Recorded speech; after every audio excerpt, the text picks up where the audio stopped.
Whether you're hating a whole ethnic group or a music genre or hell, even a whole gender, it doesn't matter to me. What matters to me is that you do it properly. There are rules to this shit and I'm sick and tired of beginner level hating. Oftentimes I see beginner level haters that don't even know why they hate something. If you find that you hate something, you need to be fully aware that you hate it and create propaganda against it such that others may hate alongside you, that you may have comrades in arms. And let the world know that it was in fact you that created the propaganda. With that being said, welcome, plebeian, to Hating 101. First lesson is that hatred isn't everything. Before we begin your formal training, you need 3 characteristics to become a proper hater. So I present the hater's 3 commandments. Number 1. Cultivate your feelings of jealousy and chagrin.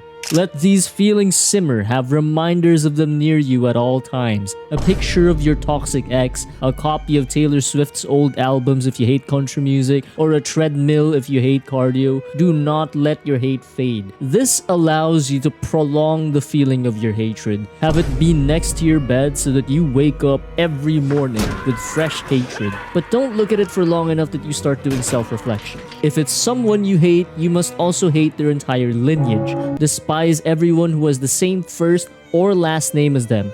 Fuck them and everyone associated with them.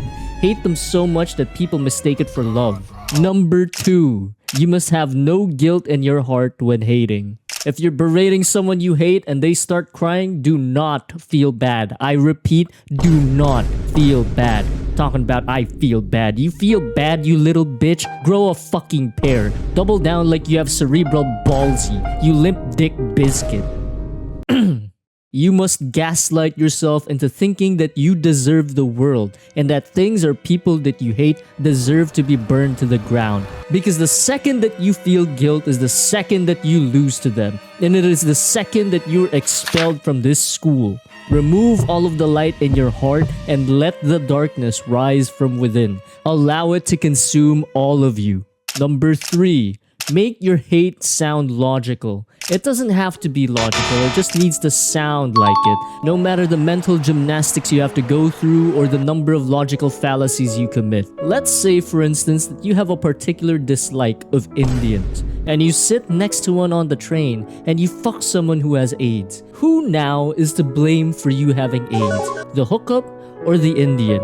There weren't any Indians on the train when I last rode, and I don't have AIDS, so I believe we both know the answer. Now that we've built upon how to become a proper hater, let's talk about the 2 types of hating. Number 1, hating someone, and number 2, hating something. Let's start with the former. If you hate someone, your ultimate goal is to live rent-free in their head. To that end, I have something that I call the 3 I's that you can add to your playbook. The first I, invent new insults. Expand your vocabulary. If you have a teammate in a game that you hate, it's not enough to call them stupid or you have to call them a poster child for pro-choice, or residue that should have been flushed down the toilet, or even tell them Noah's Ark couldn't fucking carry them.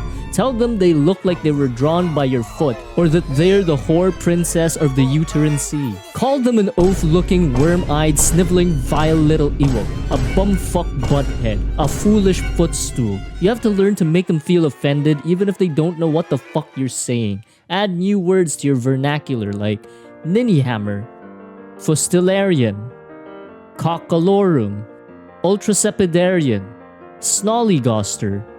The second I, you must promote insecurity. They look like Sid from Ice Age. Their nipples are asymmetrical. They aren't naturally beautiful because they use makeup. The phone they just upgraded to is overrated. Their facial fat makes them look overweight even when they're not. Make comments on everything about them. Looks, personality, it doesn't matter. Just make them feel like shit. And once they're at the height of insecurity, incorporate the third I. Incapacitate and discombobulate. Discombobulate.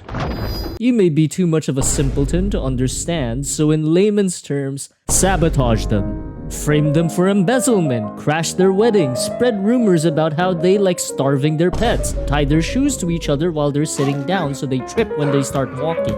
Creating inconveniences, preferably major, so that they're unable to live life. Make them think they're going crazy. bonus points if they get a therapist, extra credit if they cash in a restraining order. Now, if it's a thing that you hate, then it follows that you must hate all proponents of said thing, and so you must sabotage all who like the thing. Hate cardio? Trip over everyone you see, that's jogging. Guy next to you on a treadmill?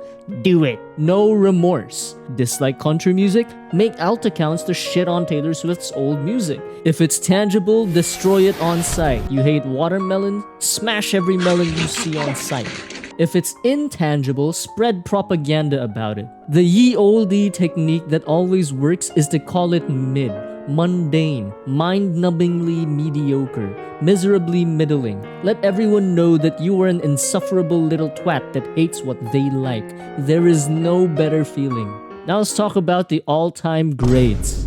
To be truly great, we must also take notes from the all-timers. Take Dio Brando from JoJo's Bizarre Adventure, for instance. He killed Jonathan's dad, nearly killed Jonathan's grandson and his grandson's grandson, turned hundreds into vampires, and stole Jonathan's girlfriend's first kiss. All because he fucking hated Jonathan and wanted his share of the inheritance. Then there's Lex Luthor, sparked an entire international conflict, made pocket universes, and invented cloning, all so he could decimate Superman.